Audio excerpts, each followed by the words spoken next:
खबर शामिल करेंगे मीरपुर माथेलो से हमारे नुमाइंदा अमीन सोमरो की। आईबीए टेस्ट पास करने वाले उम्मीदवारों की जानिब से डीएचक्यू प्रेस क्लब के सामने एहतजाजी मुजाहिरा, धरना, ऑफर ऑर्डर देने का मुतालबा।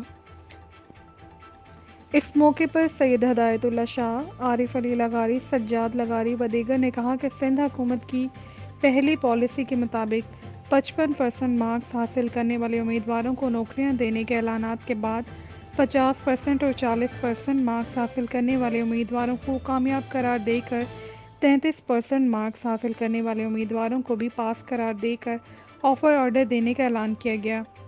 हमें भी सिंध हुकूमत की ऐसी पॉलिसी के मुताबिक ऑफ़र ऑर्डर दिए जाएं जो कि हमारा हक बनता है। उन्होंने सिंध हुकूमत से मुतालबा करते हुए अपील की कि हमें फ़ौरी तौर पर ऑफ़र ऑर्डर जारी किए जाएं, बसूरत दीगर एहतजाज का दायरा वसी किया जाएगा।